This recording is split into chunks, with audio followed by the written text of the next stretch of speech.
بسم اللہ الرحمن الرحیم۔ السلام علیکم۔ یہ national audio library for the blind کی آواز ہے۔ آج آپ سن رہے کتاب خون اور آنسوؤں کا دریا۔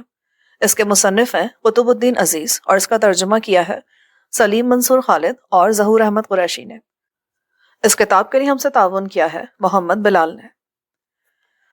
چیپٹر 16 نواکھلی میں دہشت راج۔ اگرچہ نواکھلی میں غیر بنگالیوں کی تعداد 25,000 سے زیادہ نہیں تھی، لیکن شہر میں ان کی عزت تھی اور ہم وطن بنگالیوں کے ساتھ ان کے تعلقات دوستانہ تھے۔ ان میں سے اکثر تجارتی اداروں میں ملازمت کرتے تھے، کچھ دکاندار تھے اور کچھ چھوٹے چھوٹے تاجر تھے۔ وسط مارچ 71 سے نواکھلی میں تناؤ پیدا ہونے لگا تھا اور غیر بنگالی اپنے آپ کو غیر محفوظ سمجھ رہے تھے۔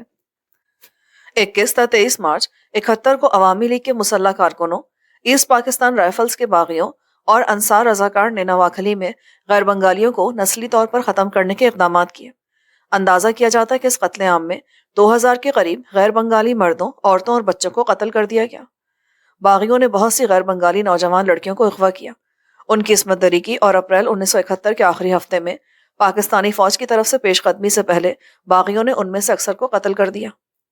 نواکھلی کے قتل عام کے ایک عینی شاہد 37 سالہ فضل الحق ایسٹرن فیڈرل انشورنس کمپنی نواکھلی کی برانچ میں ملازم تھے۔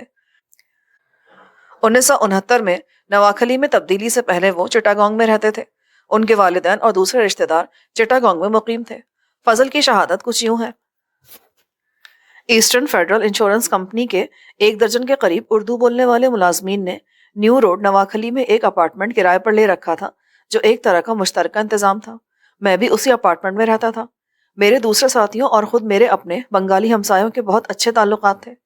مارچ 71 کے دوسرے ہفتے میں بغیر کسی اشتعال انگیزی کے عوامی لیگ کے دہشت پسندوں کی طرف سے کچھ غیر بنگالیوں کے ساتھ بدسلوکی کی گئی۔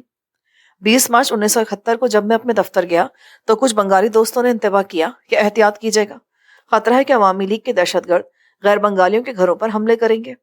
اس روز میرے بنگالی دوستوں نے مجھ پر زور دیا کہ میں واپس اپنے اپارٹمنٹ نہ جاؤں۔ اسی سے پہر میں عوامی لیگ کے مسلح دستوں نے غیر بنگالیوں کے خلاف تباہی مچا دی، ان کے گھروں کو لوٹا اور مردوں کو گولیاں مار کر ہلاک کر دیا۔ میں 3 دن تک دفتر کی عمارت میں چھپا رہا۔ بعد میں نے ایک بنگالی ساتھی کے گھر میں پناہ لی۔ قاتلوں نے اس اپارٹمنٹ پر بھی حملہ کیا جہاں میری رہائش تھی۔ انہوں نے وہاں رہنے والے 9 افراد کو قتل کر دیا تھا۔ نواکھلی میں رہنے والے غیر بنگالیوں کی 3/4 آبادی اس منظم قتل عام کا شکار ہو گئی، حتیٰ کہ عورتیں اور بچے بھی انگنت تعداد میں مارے گئے۔ گواہوں نے بتایا کہ غیر بنگالی خاندانوں کے خلاف پرتشدد واقعات مجیدی، بیگم گنج، چوموہانی، ہتیا اور لکشمی پور میں بھی رونما ہوئے۔ ان علاقوں میں غیر بنگالیوں کی آبادی زیادہ نہیں تھی اور جو تھی وہ بکھری ہوئی تھی۔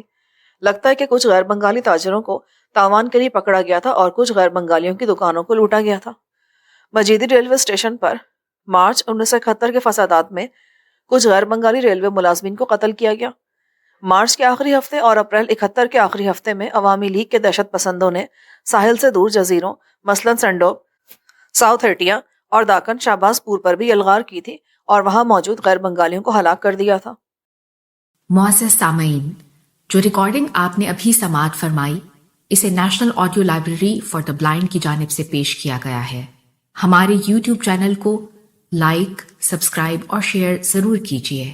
اپنی قیمتی تجاویز اور آراء کے اظہار کے لیے ہمارے کمنٹ سیکشن کا استعمال کیجیے۔ اگر آپ بھی رضاکارانہ طور پر ہمارے اس مشن کا حصہ بننا چاہیں تو ڈسکرپشن میں دیے گئے لنک کے ذریعے ہمارے واٹس ایپ گروپ کو جوائن کیجیے۔ شکریہ۔